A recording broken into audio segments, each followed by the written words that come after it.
नमस्कार।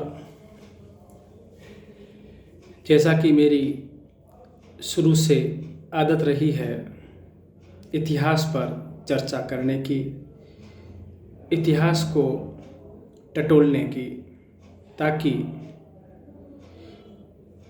पालीवाल इतिहास से संबंधित जो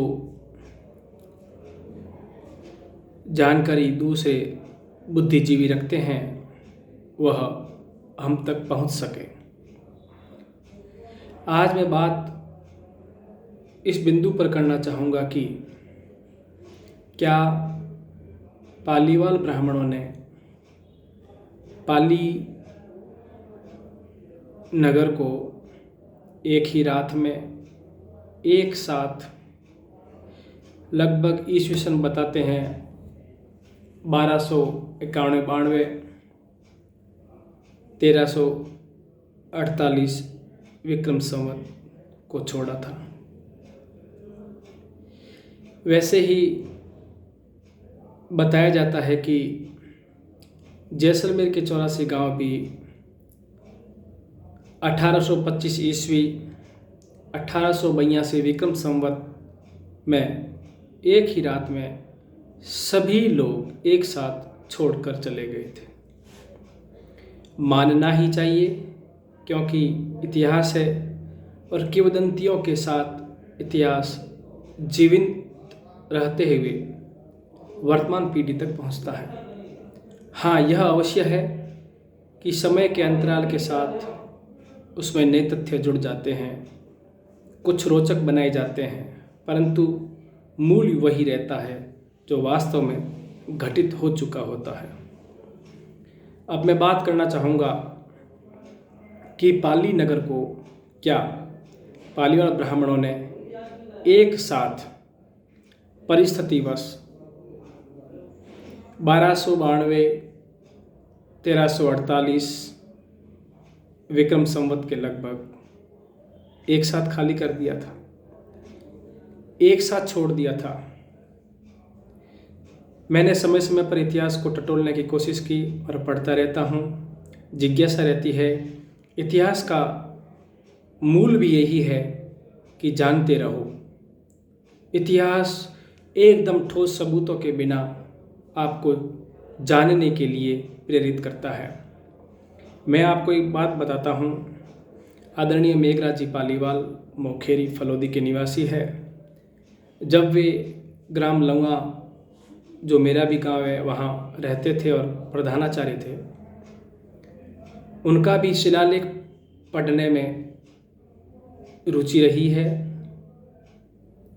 और इतिहास से काफ़ी उनका लगाव है। उन्होंने मेरे पिताजी श्री मोहनलाल जी कुलधर, जिनकी भी रुचि प्रारंभ से ही समाज के इतिहास और समाज के विकास के बारे में रही है, आदरणीय मेघराज जी ने मेरे पिताजी मोहनलाल जी से यह जानकारी साझा की थी कि जब वे पोकरण के आसपास के गांवों में घूमे, उन्होंने शिलालेखों का अध्ययन किया, तो उन्होंने पाया कि वहाँ पर शायद पालीवालों के शिलालेख हैं, ऐसा उन्होंने बताया। मेरे पिताजी जब पोकरण रह रहे थे तो 5-7 साल पहले वो इन क्षेत्रों में गए, शिलालेख पढ़े, तो उनको एक 13 से 14 फीट लंबा लाल पत्थर का शिलालेख मिला। उस पर पालीवालों के बारे में कुछ लिखा हुआ था।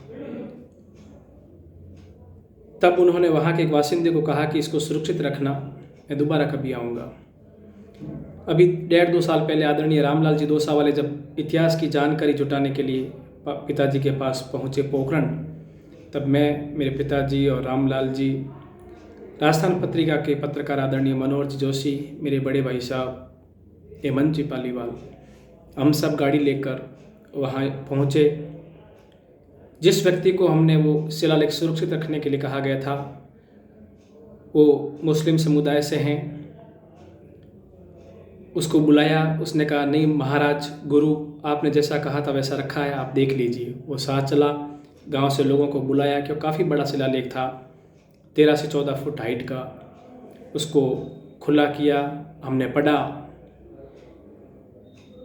उस पर हमने पाया जो 1348 विक्रम संवत में हमने पाली छोड़ना बताया है, उससे लगभग 100 साल पहले 1248 विक्रम संवत का वह शिलालेख पाया गया। स्पष्ट रूप से पठनीय था। मुदगल गोत्र के पाली वालों का वो शिलालेख है।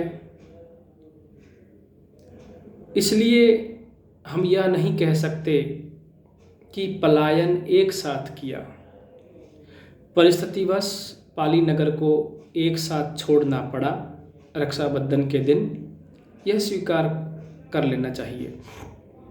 परंतु उससे पूर्व भी व्यापारिक कारणों से, पारिवारिक कारणों से और अनेक परिस्थितियों के कारण पाली नगर से पालीवाल समाज के लोग अलग अलग जगह जाते रहे हैं। और इसका यह पोकरण के पास जो सुथारों की बेरी डिडाणिया के आसपास ये गांव है, वह जिंदा सबूत, पुख्ता सबूत और ठोस सबूत है ये शिलालेख। आज हम देखते हैं कि डामर सड़क है, उसके आसपास अंदर कैसे गए होंगे। पहले डामर सड़कें नहीं होती थी, ऐसे ही गांव होते थे, गांवों से गुजरते थे हमारे काफिले। हमें यह भी याद रखना चाहिए कि हम पालीवाल लोग पाली से पाकिस्तान, इराक, ईरान, अफ़गानिस्तान इस तरफ अपना व्यापार करते थे, तो हमारा ये सिल्क रूट का रास्ता भी यही था। हो सकता है व्यापारिक कारणों से ये लोग पहले से आकर 100 साल पहले यहाँ आकर बस गए हों कुछ हिस्सा। और इस शिलालेख से हम यह विश्वास कर सकते हैं कि पलायन तो समय समय पर पहले भी होता रहा है। अब बात करते हैं जैसलमेर के पलायन की। क्या जैसलमेर का पलायन एक साथ, एक दिन में, एक रात में हुआ? हाँ हुआ, लेकिन सब लोग एक साथ गए ऐसा नहीं है। एक साथ एक रात में पलायन हुआ। उस दिन लगभग सब निकल चुके थे, परंतु संख्या कम थी। जो सक्षम लोग थे उन्होंने 100, 150, 200 साल पहले ही अंग्रेज़ों के समय उत्तर प्रदेश, महाराष्ट्र, मध्य प्रदेश इसमें अपनी माल गुजारियाँ, जमींदारियाँ अंग्रेज़ों से लेनी शुरू कर दी थी। जो धनाढ्य वर्ग के लोग थे वह अपने व्यापार को देखते हुए पहले से ही जैसलमेर को छोड़ना शुरू कर चुके थे। और इसका जीवंत उदाहरण है उत्तर प्रदेश, महाराष्ट्र और मध्य प्रदेश की माल गुजारियाँ, जमींदारी प्रथा में जो पालीवाल लोग शामिल थे और वहाँ जाकर बस गए थे। और हमारे पलायन से पहले के उनका कार्यकाल वहाँ का है। जैसलमेर छोड़ने के समय से कई सालों पहले वहाँ की उनकी पीढ़ियाँ रहवास कर चुकी थी। धनवा गांव के सुहाम पालीवाल भी पहले जा चुके थे। हाँ, मध्यम श्रेणी के, निम्न श्रेणी के कुछ पालीवाल लोग यहाँ रह चुके थे जो अपने किसानी, खेती, मवेशी से जुड़े हुए थे और उनका बड़े व्यापार में हस्तक्षेप नहीं था। जब उन पर अत्याचार होने लगे या आय के स्रोत कम हो गए, राजशाही उनकी बात नहीं सुनने लगी, तब उनको लगा कि अब हमें भी यहाँ से छोड़कर जाना चाहिए। एक उदाहरण और भी है मेरे पास कि पलायन एक साथ नहीं हुआ। फलोदी के पास स्थित है भोपारडी, मोखेरी और सांवरीज गांव। सांवरीज गांव में 12 मोहल्ले, 12 मंदिर, 12 कुएं थे ऐसा बताया जाता है। मैं भी सांवरीज गांव गया, वहाँ पर मैंने काफ़ी बड़े मोहल्ले देखे, मंदिर भी बहुत पुराने और वैभवशाली भी देखे और कई चर्चे, किस्से भी सुने। इससे लगा कि पाली वालों ने पलायन एक साथ तो किया, लेकिन पलायन से पहले भी अपनी परिस्थितियों के कारण उन्होंने जैसलमेर क्षेत्र को छोड़ा। आज मेरे मन में ये बात आई इतिहास को टटोलने की, इतिहास की इर्द गिर्द बात करने की, तब मैंने बात आपके सामने रखी। आपके सामने भी कोई बिंदु हो तो ज़रूर शेयर करें। नमस्कार, धन्यवाद।